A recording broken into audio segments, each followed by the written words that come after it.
Like, this year has been a year of firsts for me, a year of fears and a year of firsts, and I'm still just, I wouldn't have it any other way, honestly. Hi guys, welcome back to my channel. If you're new, welcome. My name is Vera. Be sure to subscribe to my channel before you leave, because I hope and I think I know you might be back for more videos. So as you saw in the title, today's video is all about the highs and lows that I experienced in 2020. And I just want to say before we get started, it was a rough year, but I'm here for the growth. I am here for the experiences, the learning, everything that I went through last year. I feel like has made me a better person, and it has made me the woman that is sitting before you today. I mean, I'm just like, the growth is just so real. I mean, we are loving ourselves this year. We are unbothered this year. We are drinking Crystal Light out of wine glasses this year. Shout out to my girl Jeanae for that one. But anyway,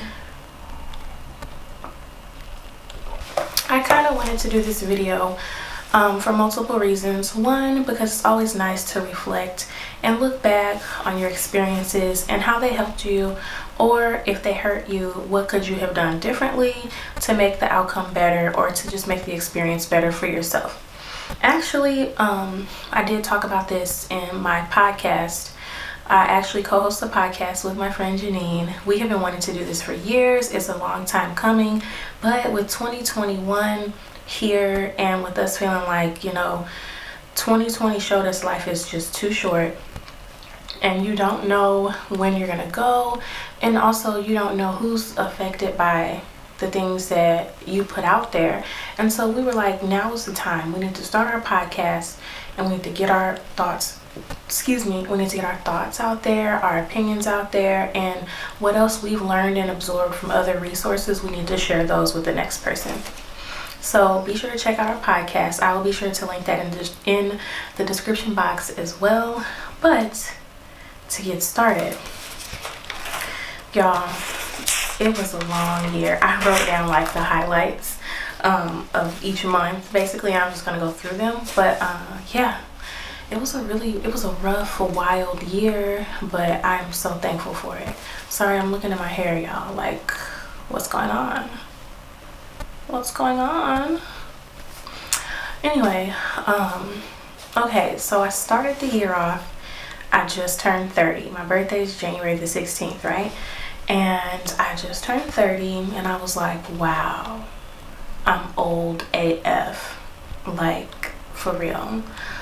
People always wonder what a certain age is going to be like. I always wondered what 21 was going to be like, or what 30 is going to be like. And I hit 30, and I was really sad because I hadn't accomplished all the goals and all the dreams that I had set for myself as a 16-year-old girl. Like, 16-year-old Vera is still healing from the mistakes and the decisions and situations that she made in her early adulthood.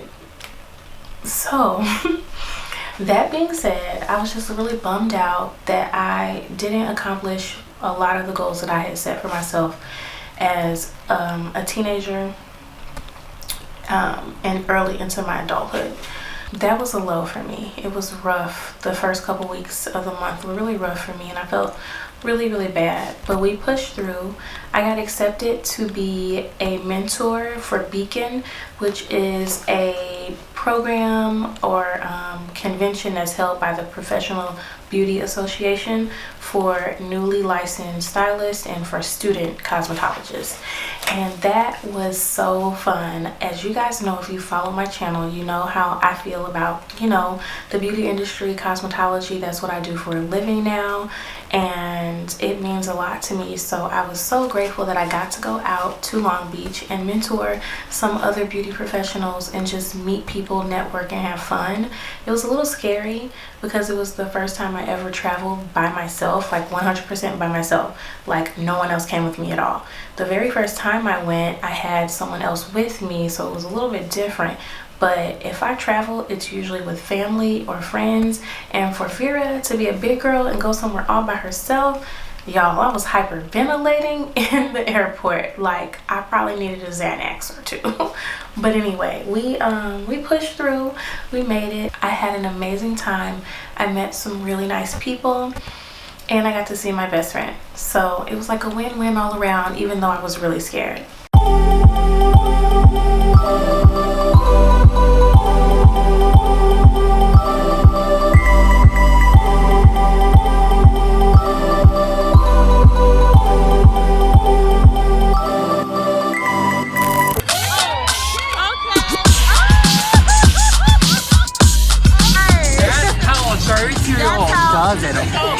I also feel like going to Beacon completely changed the course of my career, my journey, my life, everything. And to this day, I don't know if this person knows this, but I had a little chat with another mentor named Sam. So shout out to you, Sam.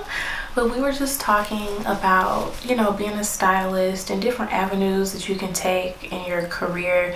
And I was just telling him how I really didn't want to work in a salon. And I'm sorry, I've been looking at the microphone and not y'all. Forgive me. But I was just telling him how I didn't want to work at a salon in my city. I felt like the salon culture here is just less than desirable. I've heard bad stories. I heard bad things when I was in school. And when I got out of school, I already knew and had my mind made up that I didn't want to be in a salon in St. Louis. So I wanted to move. I wanted to get the heck up out of here, but that didn't happen. So I felt like my only option was to move and go to a salon that I felt like the culture fit and suited my personality and my needs, or I would have to create my own environment where I'm at, which is exactly what I did. So long story short, Samuel E. What does he go by? His name is Samuel, but I don't know exactly what he goes by. But he rents a salon suite in California, and we were talking about, you know, all these things, and I told him like I really want to have my own space, but I don't know if I'm ready to just open up a full-on brick and mortar. And I told him how I thought about playing with the idea of getting a salon suite, and just his words of encouragement and him sharing his experience with me and why he felt like a salon suite was better versus any other option. It really made me feel comfortable. So when I hopped back on that plane at the end of January, I'm making calls. I'm like, I'm doing this. I wanted to do it with someone, but that did not happen, which is totally fine because I work just about every day anyway. And at Salon Loss, which is where I'm at, if you share a suite and it's only one chair, you have to work alternating days or like hours, like one person works in the morning, one person works in the evening, and that just honestly wouldn't have fit my schedule. So long story short, if I would not have went to Beacon and mentored and did everything, I just talked about this in my Monday motivation video on Instagram, so be sure to follow me on Instagram if you don't already. But in my video, I talked about doing it scared, and I talked about what you would do if you weren't afraid.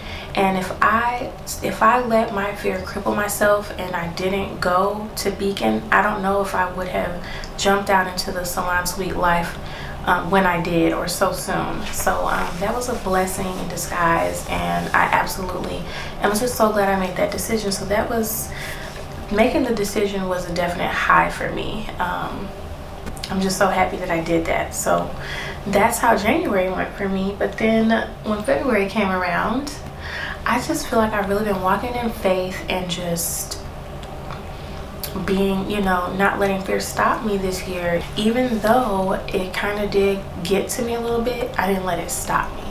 But in February, I decided to I was like, I'm a big girl, you know, I went on a trip all by myself, I can do it again.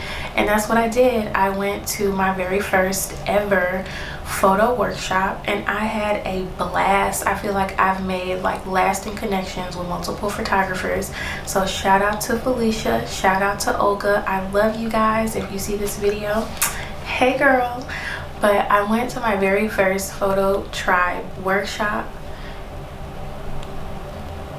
and I absolutely loved it. I learned so much. I met very nice people. I talked to you guys about moving. Charlotte has always been on my list. I've had a couple blogger friends that live there, and they would always be like, Vera, when are you coming to Charlotte? When are you coming? I'm like, guys, I don't know, but I want to come so bad. So I finally got to visit the city, and I absolutely loved it. Everyone there was beyond friendly, and I just learned so much. I was scared. I was definitely scared because most of the people that went were from the area or not too far away. I was the only person from St. Louis who came to this, you know, workshop, so it was a little bit scary. I felt like it was a lot of pressure for me to rep my city, you know, rep the 314, but I loved it. I had so much fun, and it was amazing. And then at the end of the month, guys, I opened my salon suite, and it was just like I was like a little kid in a candy store. I would not stop going up there to see if they were done getting everything down, painting, fixing things. I was just like so excited. I moved in February the 27th. No, wait, I signed my lease on the 21st, and I think I started on that Sunday.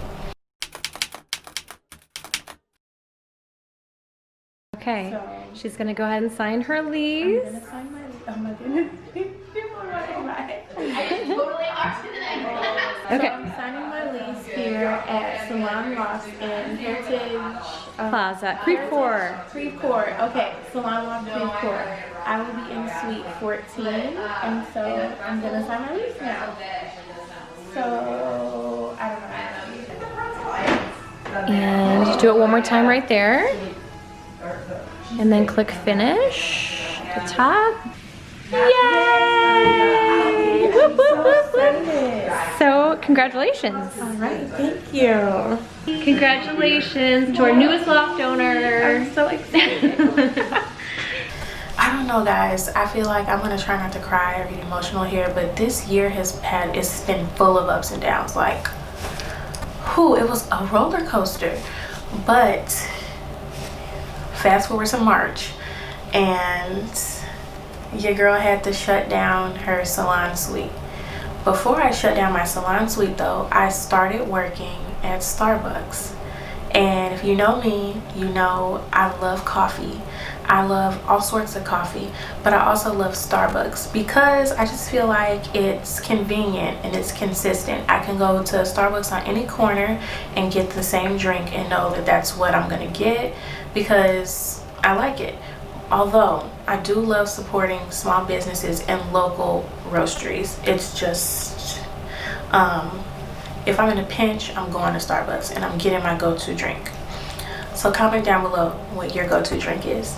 But yeah, so I started working at Starbucks. In my mind, I just felt like, oh, I can use the money that I make from Starbucks to cover my rent while I'm starting out, and that way I won't have to worry too much. You know, whatever money I need to supplement for income or just help around the salon, that's what my Starbucks checks will be for. And so that's what I did. I worked at Starbucks, and then I worked at the salon. But you know, in March, the salon, we had to close because of COVID, and I felt devastated. I was just more so like, damn, what did I just do?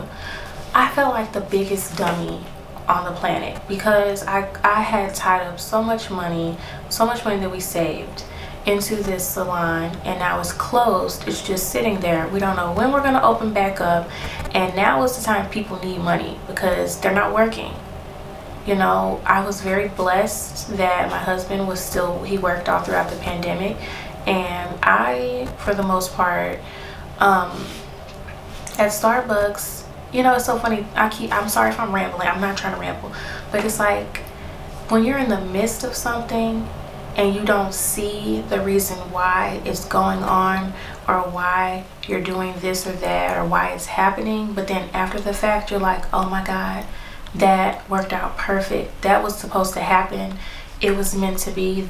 That's how I felt about Starbucks, because when COVID came and everybody had to shut down, when Starbucks shut down, they still paid us. So I still was able to bring in some income even though I wasn't working at my salon. or at Starbucks, which was a blessing in disguise, and I will forever be grateful for that, and I will forever thank Starbucks, the company, for that. I truly appreciated that, and I don't know what I would have done. That also allowed me to, you know, kind of pause for a minute. I went through a lot of feelings of regret, blame. Guys, you're gonna think I'm silly for this, but it got to the point where I literally felt like this whole COVID situation happened because of me, because I was like, it has to be me. I decided to go out on my own and open a salon suite, and because of that, this is why COVID happened, because my dreams can't come true. I can't, you know, whatever I do, it can't succeed. So therefore COVID had to happen. Like, this is the type of messed up mindset I had at that moment, because I was just in a very low place. And, you know, from just past trauma, I felt like I have been in situations where people will make you think that everything is your fault. So that started coming up a little bit, and I felt like things were my fault. And it wasn't my fault, but, you know, in the midst of it, that's how I felt. The kids were out of school. It was rough, okay? It was rough. But at least I got to spend more time with my kids. I feel like this forced me to pause and take a break and just be, just exist. I've been moving, you know, in the midst of fear for a couple months, and I just needed to pause. And that's what that whole quarantine, I felt like that's what it was meant to do for me. But then April came around. I started feeling a little bit better. I got my first, well, not my first, I've had paid campaigns before through Instagram and on my blog, but this was the highest paying one I had ever had, and it was a company that I absolutely love, which is Fabletics. And I got to do it with my daughter. She loves doing campaigns or working with me in general. She's like my little mini me, and I love it. But she got to be included in this one, and it was so sweet, and I absolutely loved it. And that made me feel really good, because, you know, cosmetology and styling is my primary job. Hair and makeup, that's what I do. But I also love photography. I also love video, and so for them to reach out to me because they love my work in that realm, it meant a lot to me. And I was just like, oh my god, is this a sign? Am I doing something right? Could I make this a legit part-time job? Because I call it a side gig, but could I really make a decent amount of income from this, even though I'm doing hair?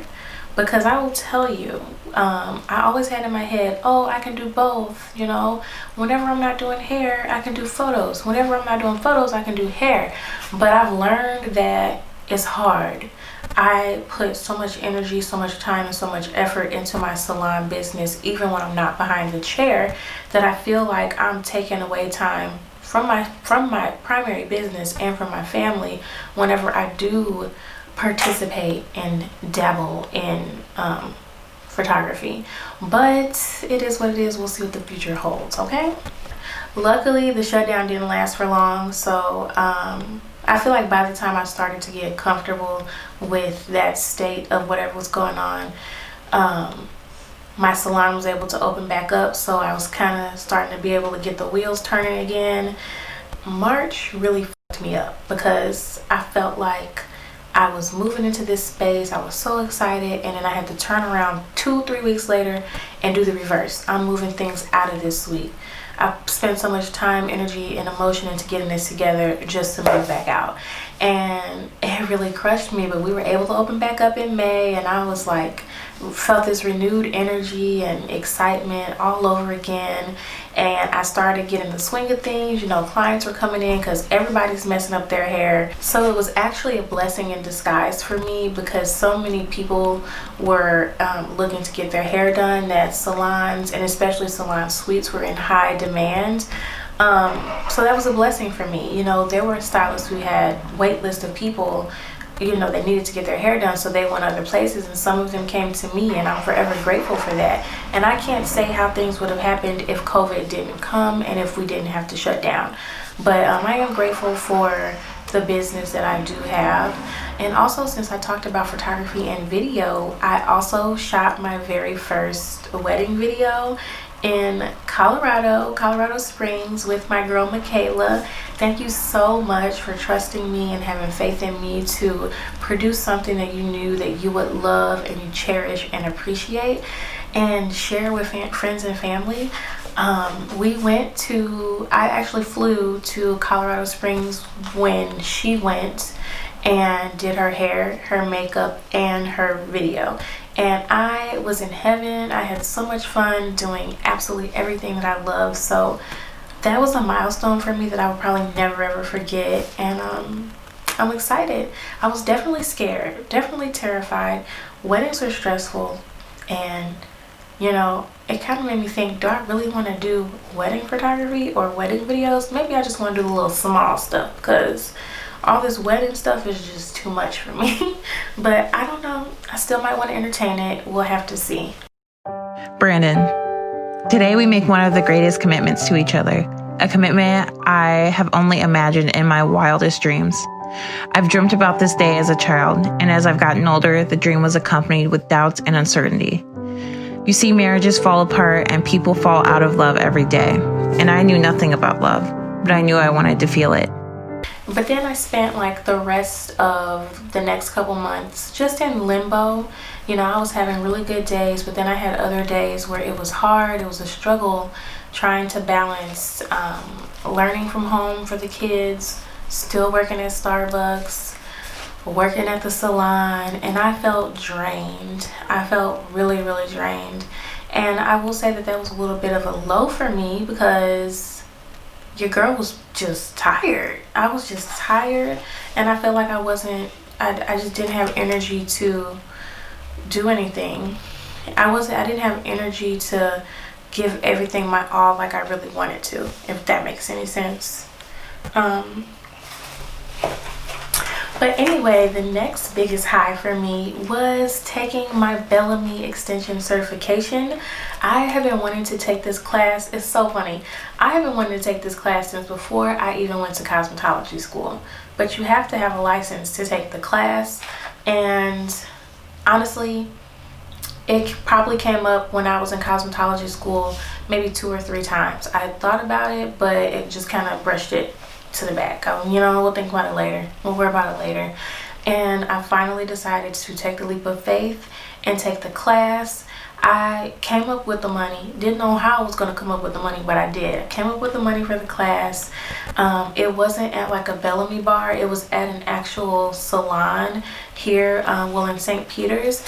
And so I was like, is this going to be just like a salon? Y'all know how I feel about salons. So I'm like, is it just going to be a salon full of people that are just like grouped together and then little old me on the side? But it actually turned out to be really, really fun, really sweet.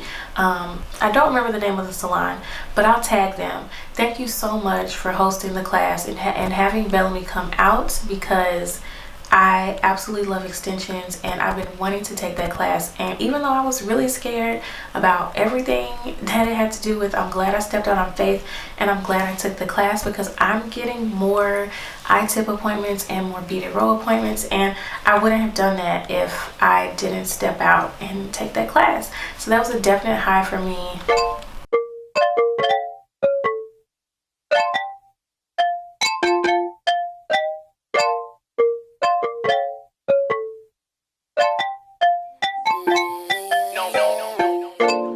See it, I want it, I gotta have it. I want it, I need it, that's what that plastic. Oh my god. Also, speaking of, I had my very first eye-tip appointment in October with Betta. Thank you, Betta, girl. Like, this year has been a year of firsts for me, a year of fears and a year of firsts, and I'm still just, I wouldn't have it any other way, honestly.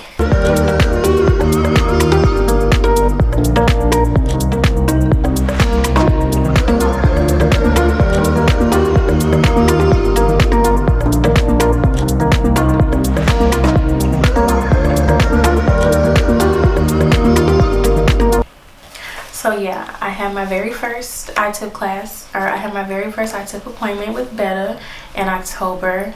October was financially my most fruitful month of the year. That's also a high.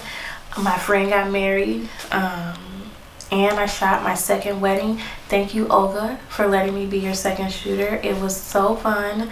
I was honored to be there with you and to help you, and oof, I think I want to do that again. Weddings in general are stressful, but since that was my second one, I wasn't as stressed, you know. I felt like, okay, I got this, and I had already been through so many other fears and came out of it on top. So I was like, it's cool, it's cool. I'm a little scared, but we got this. It's gonna be all right. We got this. And it was fine. It turned out awesome. It was really fun, and I got to have fun with Olga, who I met at the photo tribe in February. And then in November, y'all, your girl quit Starbucks. Let me tell you, as much as I was grateful for the experience, working at that place was a bit much. That might be a story for another video if you guys are interested, but I'm really not one to bash companies. It really wasn't even an issue with the company. It was just the store I worked at was so just dripping in dysfunction, as Chloe would say. That store was dripping in dysfunction, and I just didn't, I didn't have the time or energy for it. But then also I was booking, I'm getting more clients. I just had to let it go and just step out on faith and just slowly do my salon, because this is what, people are booking appointments, and this is where I need to be, and this is where my bread and butter comes from. So I'm sorry, Starbucks, no hard feelings, but your girl's gotta go. So I dipped out literally right when pumpkin spice came out. And if you know me, you know I love pumpkin spice. Actually, that was the main reason why I stayed working there so long, because I wanted to get free pumpkin spice lattes. I wanted them to be falling from the sky for free, all for me. All for me. And so that's what I did. I got me a couple weeks of pumpkin spice in, and then I quit. And it is what it is. I'm happy. Actually, you know how if you have too much of something, or if you work somewhere and you see the behind the scenes, it kind of kills the experience for you. I feel like that's what I went through, because the pumpkin spice don't hit the same. It's just, meh, it's pumpkin spice. I love it, don't get me wrong. But just going to Starbucks in general now, it's like, girl, I would rather make my coffee at home. I got me an espresso machine. I got me a frother. I'm good. I'm going to save my money, lose me some weight, and call it a day. I'm not going back up there anymore. And I'm lying, because I still go up there, but I'm working on it. It's 2021. It's a new year, so I'm working on it. Starbucks is only going to see me once a week. So yeah, I got rid of the job. I got a new phone, so now it's got more storage. We got a better camera. Now I can vlog a little bit more. Okay, you hear me? All right. One of the lows for me for this year was I was stressed AF, and I ate a lot. So all the weight that I lost in my keto from November of last year, your girl gained it back. She gained it all back. Like, it's here. So I did start keto again the day after Christmas, so that's what we're working on. But yeah, that was a definite low for me, was gaining all this weight back. And I also, since we're talking about getting rid of things and getting things, I finally got my light put up, my chandelier at the salon suite, because the signature lamp that Salon Lofts has was killing my vibe. Like I couldn't get with it at all. And I moved in February, and it took them all the way till May. I mean, it took them all the way till November to get my light up.